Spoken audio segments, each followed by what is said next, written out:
मशहूर है बिट्टा गली गली मशहूर है बिट्टा बिट्टा कराटे को फांसी देनी चाहिए। इतने सारा कश्मीरी पंडितों का उसने हत्या की, अभी भी जिंदा है। आखिर क्यों जिंदा है? उसे जल्द से जल्द उसको फांसी पे सूली में चढ़ाना चाहिए। वंदे मातरम, वंदे मातरम, वंदे मातरम, वंदे मातरम, वंदे मातरम। हिंदुस्तान में कहीं भी धर्म के आधार पर इतना बड़ा विस्थापन हुआ हो तो मुझे बता दें, 47 के बाद सबसे बड़ा विस्थापन यही हुआ है। बिट्टा कराटे जैसे बंदे को जिसने पूरा ये चलाया टेररिज्म, उसको बुला के आप इंटरव्यू करते हैं, हाँ जी कितनों को मारा, और वो शान से बताता है इतने बंदों को मारा, मैं माँ को मार दूंगा, बाप को मार दूंगा। Shame on the administration. मुझे तो लगता है कि ऐसे बंदे को फांसी देनी चाहिए, तभी इन लोगों के साथ जस्टिस होगा। बिट्टा कराटे मुर्दाबाद, फांसी दो, फांसी दो। इन युवाओं का ये जोश बता रहा है कि अब जो है भारत, नया भारत का उदय हुआ है। अब लोग जो हैं अवेयर हो रहे हैं। उस बिट्टा कराटे को जो JKLF का अध्यक्ष है इस समय डार, वो अभी तक विडंबना देखिए कि वो 2006 में या भारत के प्रधानमंत्री के साथ बैठता रहा है।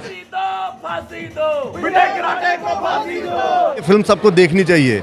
ये जो लोग कह रहे हैं ना कि मुस्लिमों को बदनाम किया गया, मुस्लिम को टारगेट किया गया, ये मुसलमानों के ऊपर नहीं है, ये उस सोच पर है, उस कट्टरवाद, उस इस्लामिक सोच पर है ये फिल्म, और उस आतंकवाद पर है कि बंदूक के दम पर किस तरह से इस्लामिक जिहाद वहाँ पर लाया गया था। ये उसके खिलाफ है, खिलाफ इन द सेंस कि उसको दर्शाया गया है। तब लोग खिलाफ नहीं थे, तब लोगों ने साथ दिया था। आज भी कुछ ऐसी सोच वाले लोग हैं जो उनका साथ दे रहे हैं। मुझे लगता है जब इस तरह के हम विरोध करेंगे तो ये आतंकवाद तभी कम होगा।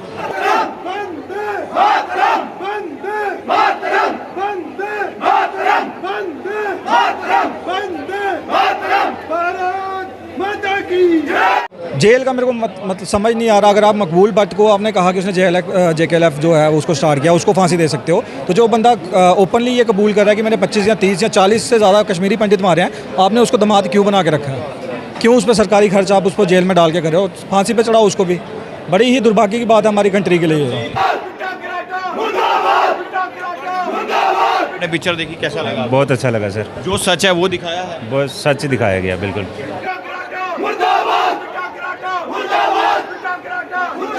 खुद करता हूँ ये बदलाव है जो आज इन लोगों को आप देख रहे हैं, इनके मुंह पे बिट्टा कराटे मुर्दाबाद के नारे आ रहे हैं। ये उसे फांसी देने की बात कर रहे हैं, जबकि आज तक की सरकारें जो हैं उसे बिठाकर चाय पिलाती रही हैं, उसे जो है यूथ आइकॉन बताती रही हैं, एक आतंकवादी को। इससे बड़ा दुर्भाग्य क्या हो सकता है इस देश का? यही है कि इतना बड़ा जेनोसाइड, इतना जो कत्ल आम वहाँ पे मचा था, कत्ल गैरत हुआ था, वो हुआ था। और उमर अब्दुल्ला साहब और जो कट्टरपंथी सोच है या दूसरे नेता वो कह रहे ऐसा नहीं हुआ था, नफरत फैलेगी इससे। तो क्या लगता है कि बिट्टे कराटे को फांसी होनी चाहिए? बिल्कुल फांसी होनी चाहिए। क्यों चाहते हैं सरकार जो है कश्मीरी पंडित और सिखों को जो है सेपरेट होमलैंड दे कश्मीर में? मुझे ये बताओ, नफरत अभी गई कहाँ पर है? जो 1990 में हुआ था वो आज भी तो हो रहा है। अगर ये कह रहे हैं कि पुराने लोगों ने किया था वो अब मर खप गए हैं, नई जनरेशन है वो शांति चाहती है, तो जो पिछले 2 सालों से हो रहा है वो क्या हो रहा है? जो टारगेट किलिंग हो रही है वो क्या हो रही है? बोपराय साहब की मिशन ह्यूमैनिटी फर्स्ट की तरफ से बहुत सारे लोगों ने फिल्म देखी। मैं सबको कहता हूँ, जितने भी भारतीय हैं सबको ये फिल्म देखनी चाहिए। और जितने भी लोग अफवाह फैला रहे हैं कि ये फिल्म जो है सच्ची कहानी पर आधारित नहीं, ये फिल्म एक सच्ची कहानी पर आधारित है। जिन लोगों के परिवार उजड़ गए, बिछड़ गए, वो और जो लोग ये कह रहे हैं कि ये मुस्लिम्स के खिलाफ है, मुसलमानों को यहाँ पर बदनाम किया गया, मुस्लिम समुदाय को टारगेट किया गया, ऐसा कुछ नहीं है। मुसलमानों के खिलाफ नहीं है। मैं बार बार कह रहा हूँ, ये उस आतंकी जिहाद, उस इस्लामिक जिहाद के खिलाफ है। उस बंदूक के दम पर जो इस्लामिक स्टेट बनाने गए थे, ये उसके खिलाफ है। मुख्यमंत्री रह चुके हैं और अब्दुल्ला जी से साफ कह देना चाहते हैं कि जो वो मणिकरण कहानियों की बात कर रहे हैं कि बनाई गई है, एक बार वो भी फिल्म को जरूर देखें। कि जिसने इनके खिलाफ फैसले सुनाए उन जजों को जो है सिक्योरिटी देनी पड़ी है। एक नया ट्रेंड चल रहा है यहाँ पे। आप देखिए, अफजल गुरु को जिसने फांसी का फैसला सुनाया था उसको उस जज को सिक्योरिटी दी गई। जिसने याकूब मेनन को फांसी का सज़ा सुनाई उसको देनी पड़ी। जिन्होंने राम मंदिर का फैसला सुनाया उस जज को यहाँ पे सुरक्षा देनी पड़ रही है। जिन्होंने ट्रिपल तलाक का वो किया, उस जज को यहाँ पे सिक्योरिटी देनी पड़ रही है। ये जो हिजाब का जिन्होंने अभी किया था कर्नाटका हाई कोर्ट ने हिजाब के उसको लेकर, उसको सिक्योरिटी दी जा रही है, मतलब देनी पड़ रही है, जजों को सिक्योरिटी देनी पड़ रही है। अब तो जिसने फिल्म बनाई है उसको भी सिक्योरिटी दी गई। तो यानी कि जो सच दिखाएगा, जो इन कुरीतियों के खिलाफ आवाज़ उठाएगा, जो इस आतंक के खिलाफ आवाज़ उठाएगा, जो अपना फैसला सुनाएगा, वो मतलब इनके निशाने पर।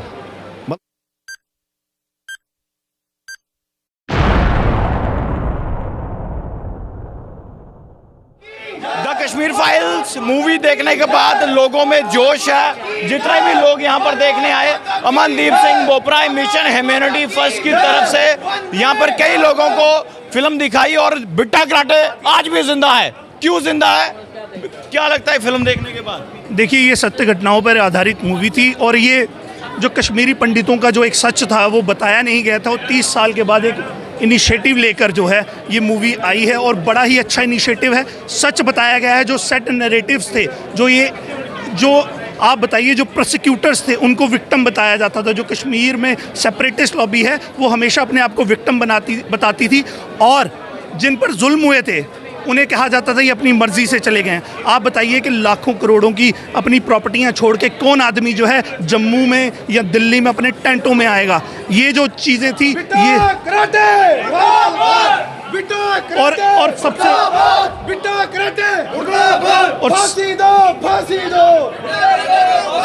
इन युवाओं का ये जोश बता रहा है कि अब जो है भारत, नया भारत का उदय हुआ है। अब लोग जो हैं अवेयर हो रहे हैं। उस बिट्टा कराटे को जो JKLF का वो अध्यक्ष है इस समय डार, वो अभी तक विडंबना देखिए कि वो 2006 में या भारत के प्रधानमंत्री के साथ बैठता रहा है, जिसने हमारे सैनिकों का कत्ल किया हो, जिसने कश्मीरी पंडितों का कत्ल किया हो, वो लोग जो हैं वो बैठा करते थे उनके साथ, प्रधानमंत्री के साथ। तो अब ये जो है, अब बहुत लोगों को आग भी लग रही है क्योंकि एक सेट नैरेटिव्स था वो जो है गलत। कुछ लोग कह रहे हैं कि ये फिल्म जो है सच्ची घटना पर आधारित नहीं है। देखिए, मैं कहता हूँ अगर सच्ची घटनाओं पे नहीं है तो इन रिफ्यूजी कैंपों में कौन रह रहा था 90 के दशकों में? 90 से आज तक क्यों नहीं कश्मीरी पंडित? आप कहते हैं 10,000 गए तो 4 लाख लोग आप रात को आए। हिंदुस्तान में कहीं भी धर्म के आधार पर इतना बड़ा विस्थापन हुआ हो तो मुझे बता दें, 47 के बाद सबसे बड़ा विस्थापन यही हुआ है और ये फैक्ट छुपाया गया। आप बताइए 4 लाख लोगों को कहाँ निकाला गया? आप कहते हैं प्रोसिक्यूशन हुआ, क्या कश्मीर के मुसलमानों पे प्रोसिक्यूशन हो रहा है तो क्या कश्मीर छोड़ दिया उन्होंने? अगर आप कहते हैं कि यूपी में हो रहा है तो क्या उन्होंने यूपी छोड़ दिया? किसी ने नहीं छोड़ा है, वो सब लोग वहीं पर हैं। सिर्फ और सिर्फ जो है ये एक धर्म के आधार पर था, क्योंकि उस समय इस तरह का नैरेटिव बिठा दिया गया था कि शायद वहाँ आज़ादी, तथाकथित आज़ादी जो चाहते थे, पाकिस्तानी स्पॉन्सर्ड जो लोग थे वो चाहते थे, वही आज़ादी वो चाहते थे और वो उनको लग रहा था मिल जाएगी, जिसमें वो पूरी तरह विफल हो गए। आपको लगता है कि इस फिल्म के बाद कोई बदलाव देखने को मिलेगा? देखिए, सरकार से अनुरोध करता हूँ, ये बदलाव है जो आज इन लोगों को आप देख रहे हैं, इनके मुंह पे बिट्टा कराटे मुर्दाबाद के नारे आ रहे हैं, ये उसे फांसी देने की बात कर रहे हैं, जबकि आज तक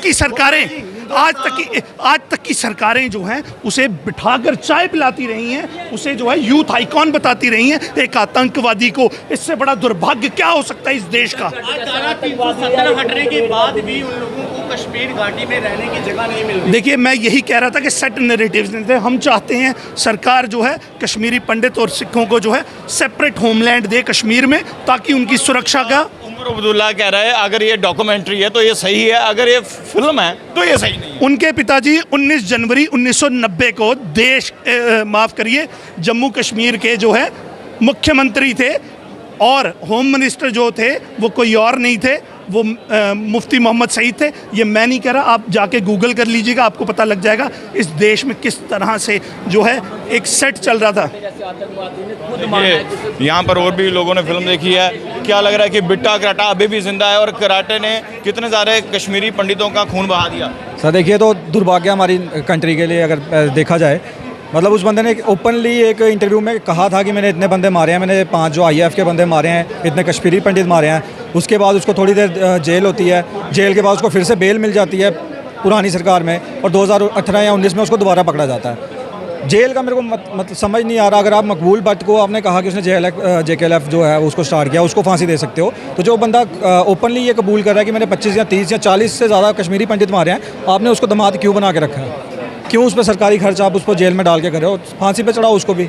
बड़ी ही दुर्भाग्य की बात है हमारी कंट्री के लिए। उमर अब्दुल्ला कहते हैं अगर ये डॉक्यूमेंट्री है तो ये ठीक है, अगर ये पिक्चर है तो ये सही नहीं है। देखिए अब देखिए ये उमर अब्दुल्ला तय नहीं करेगा कि ये डॉक्यूमेंट्री है कि मूवी है। जिन्होंने फ़िल्म बनाई है, जो ऑडियंस देख रही है, वो डिसाइड करेंगे कि मूवी क्या है, ये सच्चाई है कि नहीं है। इसमें तो पॉलिटिकल लीडर कुछ भी बोलते रहे तो कोई मायने नहीं रखता उसमें। तो देखिए और भी बहुत हमारे वरिष्ठ पत्रकार ललित खजूरिया साहब, आपने पिक्चर देखी है, क्या लगता है कि क्या कुछ जो हुआ था 90 के दशक में आपने भी पढ़ा होगा, क्या वो दर्शाया हुआ है? बिल्कुल, जो हकीकत है वही दर्शाया गया है और थोड़ी जो फिल्म होती है उससे थोड़ा फिक्शन लाना पड़ता है उसमें। और हकीकत यही है कि इतना बड़ा जेनोसाइड, इतना कत्ल आम वहाँ पे मचा था, कत्ल वगैरत हुआ था, वो हुआ था। और उमर अब्दुल्ला साहब और जो कट्टरपंथी सोच है या दूसरे नेता वो कह रहे ऐसा नहीं हुआ था, नफ़रत फैलेगी इससे। मुझे ये बताओ नफ़रत अभी गई कहाँ पर है? जो 1990 में हुआ था वो आज भी तो हो रहा है।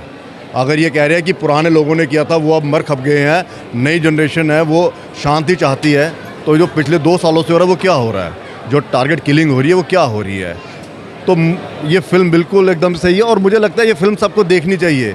ये जो लोग कह रहे हैं ना कि मुस्लिमों को बदनाम किया गया, मुस्लिम को टारगेट किया गया, ये मुसलमानों के ऊपर नहीं है, ये उस सोच पर है, उस कट्टरवाद, उस इस्लामिक सोच पर है ये फ़िल्म, और उस आतंकवाद पर है कि बंदूक के दम पर किस तरह से इस्लामिक जिहाद वहाँ पर लाया गया था। ये उसके खिलाफ है, खिलाफ इन द सेंस कि उसको दर्शाया गया है। तब लोग खिलाफ नहीं थे, तब लोगों ने साथ दिया था। आज भी कुछ ऐसी सोच वाले लोग हैं जो उनका साथ दे रहे हैं। मुझे लगता है जब इस तरह के हम विरोध करेंगे तो ये आतंकवाद तभी कम होगा। और जो लोग ये कह रहे हैं कि ये मुस्लिम्स के ख़िलाफ़ है, मुस्लिम्स के ख़िलाफ़ है, मुसलमानों को यहाँ पर बदनाम किया गया, मुस्लिम समुदाय को टारगेट किया गया, ऐसा कुछ नहीं है, मुसलमानों के ख़िलाफ़ नहीं है। मैं बार बार कह रहा हूँ ये उस आतंकी जिहाद, उस इस्लामिक जिहाद के ख़िलाफ़ है, उस बंदूक के दम पर जो इस्लामिक स्टेट बनाने गए थे ये उसके ख़िलाफ़ है। ये जो प्रदर्शन हो रहे हैं उसके खिलाफ हो रहे हैं। फिल्म पर अभी सियासत भी शुरू हुई है, तो क्या लगता है इस पर सियासत नहीं होनी चाहिए? क्योंकि देखो जब आप सच लाओगे ना, जब भी कोई कुछ सच सामने आता है ना उसमें सियासत होती है।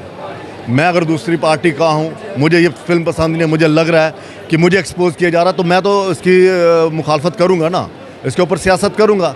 सियासत है तो सियासत तो होनी है ना, सियासतदानों ने सियासत करनी है। क्योंकि अब वो जो नेता उस समय जिनके पास पावर थी, होम मिनिस्टर कौन था, मुख्यमंत्री कौन था, एक नैरेटिव चलाया गया जो अमनदीप बोपाराय भी कह रहा है कि बार बार ये कहा गया कि जगमोहन को अपने टाइम कितना दिया था। बात तो ये सोचने वाली है ना। और जिस दौरान में कह रहे हैं ये वीपी सिंह की सरकार थी, पीछे से भारतीय जनता पार्टी की सरकार थी, तो जब ये तो वीपी सिंह की सरकार तो 89 में आई है दिसंबर में। 1984 से लेकर 1989 तक किसकी सरकार थी? राजीव गांधी की सरकार थी। अगर सरकारों को दोषी मानना है तो वहाँ से मानना शुरू कीजिए ना आप। तो ये फिल्म हर उस भारतीय को देखनी चाहिए जिसने इसके आतंक के खिलाफ आवाज़ उठानी है, जिसे लग रहा है कि हाँ ये गलत हो रहा है। उस दौरान भी गलत हुआ था। कराटे क्या लगता है, आप काफ़ी समय से पत्रकारिता में हैं, बिट्टा कराटे अभी भी जिंदा है? बिट्टा कराटे क्या, यासीन मलिक जिंदा है, ये भी तो कम थोड़ी ना। उसके ऊपर IF इंडियन एयरफोर्स के जो सैनिक थे उनके कत्ल का उसके इल्ज़ाम है। बिट्टा कराटे तो खुद माना हुआ है। देखिए सरकारें क्या करती है, किसी की ज़रूरत नहीं थी इनके गिरेबान पे हाथ डालने की, इनको पकड़ने की किसी की ज़रूरत किसी ने अपनी वो दिखाई नहीं, किसी ने मादा नहीं दिखाया, इस सरकार ने दिखाया है। और यासीन मलिक को आज तक कोई जेलों में डाल नहीं सका, अब इस सरकार ने डाला है। तो जो हो गया सो हो गया, नए की शुरुआत है, शुरुआत यही है, नए में यही देखने को मिलना है। और मुझे लगता है कि लोगों की मांग है, डिमांड है कि हाँ कार्रवाई होनी चाहिए और आतंकियों का जिन्होंने साथ दिया और जो आतंकी आज भी जिंदा है उनको फांसी पर लटकाना चाहिए। और दूसरा मैं बार बार कह रहा हूँ, उन लोगों को भी एक्सपोज करना चाहिए जो अफजल गुरु की फांसी पर रात को अदालतें खुला देते हैं। जो याकूब मेनन पर जब फांसी होती है उसे अदालत खुलवाई जाती है, केस लड़े जाते हैं, उनके खिलाफ ही एक्शन होना चाहिए। और ऐसा माहौल क्यों बन रहा है कि जिसने इनके खिलाफ फैसले सुनाए उन जजों को जो है सिक्योरिटी देनी पड़ी है। एक नया ट्रेंड चल रहा है यहाँ पे। आप देखिए अफजल गुरु को जिसने फांसी का फैसला सुनाया था उसको उसको उस जज को सिक्योरिटी दी गई, जिसने याकूब मेनन को फांसी का सज़ा सुनाई उसको देनी पड़ी, जिन्होंने राम मंदिर का फैसला सुनाया उस जज को यहाँ पे सुरक्षा देनी पड़ रही है, जिन्होंने ट्रिपल तलाक का वो किया उस जज को यहाँ पे सिक्योरिटी देनी पड़ रही है। ये जो हिजाब का जिन्होंने अभी किया था कर्नाटका हाई कोर्ट ने हिजाब के उसको लेकर उसको सिक्योरिटी दी जा रही है, मतलब देनी पड़ रही है, जजों को सिक्योरिटी देनी पड़ रही है। अब तो जिसने फिल्म बनाई है उसको भी सिक्योरिटी दी गई। तो यानी कि जो सच दिखाएगा, जो इन कुरीतियों के खिलाफ आवाज़ उठाएगा, जो इस आतंक के खिलाफ आवाज़ उठाएगा, जो अपना फैसला सुनाएगा, वो मतलब इनके निशाने पर, मतलब ये सही है वो गलत है बस। तो वरिष्ठ पत्रकार ललित जिसे हम बातचीत कर रहे थे, काफ़ी ज़्यादा रश है, लोगों ने पिक्चर देखी है। सर आपने पिक्चर देखी, कैसा लगा? बहुत अच्छा लगा सर, जो सच है वो दिखाया है, बहुत सच दिखाया गया बिल्कुल। तो अभी बिट्टा कराटे अभी जिंदा है, क्या लग रहा है कहाँ कमी रहेगी? फांसी होनी चाहिए। फांसी होनी हाँ चाहिए। आपको क्या लगता है कि बिट्टे कराटे को फांसी होनी चाहिए? बिल्कुल फांसी होनी चाहिए। क्यों? यहाँ पर मोनिका जी भी हैं, आइए मैम। आपने आज पिक्चर देखी है, दर्द वो था, वो मंजर वो वही था 90 के दशक का जो अभी? बिल्कुल, मैंने जब ये मूवी देखी लास्ट के जो कुछ सीन्स थे उन्होंने मुझे बिल्कुल हिला के रख दिया और मुझे ये समझ नहीं आ रहा था मैं जाऊँ कहाँ पे, क्योंकि कई मूवीज़ देखते हैं वहाँ पे फिक्शियस होता है पता है, बट इसका पता था ये सच में हुआ, ऐसा मैसेकर उनके साथ एक्सोडस हुआ। But shame on the administration जो टोटली फेल रही, सेंट्रल हो चाहे स्टेट हो। और बिट्टा कराटे जैसे बंदे को जिसने पूरा ये चलाया टेररिज्म, उसको बुला के आप इंटरव्यू करते हैं, हाँ जी कितनों को मारा, और वो शान से बताता है इतने बंदों को मारा, मैं माँ को मार दूंगा, बाप को मार दूंगा। Shame on the administration. मुझे तो लगता है कि ऐसे बंदे को फांसी देनी चाहिए, तभी इन लोगों के साथ जस्टिस होगा। अभी तक बिट्टे कराटे ने जितने भी कश्मीरी पंडितों की हत्या की, अभी तक वो मतलब कि जिंदा है। बिल्कुल ये समझ नहीं आता, एक खून की फांसी सज़ा होती है और वो तो खुद बोल रहा है, कबूल रहा है कि मैंने 25 को मार दिया, और उसको है ही नहीं शर्म। अगर उसे पूछते हैं कि आपको पता आपके साथ ही होगा, हाँ मुझे फांसी हो जाएगी, तो आप दे क्यों नहीं रहे हो? ऐसे देशद्रोही को तो होनी चाहिए फांसी, ताकि हम सारे एक साथ हो सके। ये जो चीज़ें हमें डिवाइड कर रही हैं वो नहीं होनी चाहिए। या तो दर्द था इस पिक्चर को देखने के बाद। कश्मीर फाइल्स अगर मूवी की बात करें तो जो 90 के दशक में जो हुआ वो विवेक अग्निहोत्री की पिक्चर ने वो दर्शाया। बहुत सारे लोगों ने प्रोपेगेंडा भी किया, वो व्हाट्सएप के ज़रिए फाइलें भेजते थे ताकि इस फिल्म को कहीं ना कहीं फ्लॉप किया जाए, लेकिन 100 करोड़ से अधिक का बॉक्स ऑफिस में ये रिकॉर्ड तोड़ जो है रिकॉर्ड बना चुकी है। लेकिन हम सबसे यही रिक्वेस्ट करेंगे, एक बार कश्मीर फाइल्स आप ज़रूर देखें। देखते रहिए भारत मॉनिटर। जय हिंद।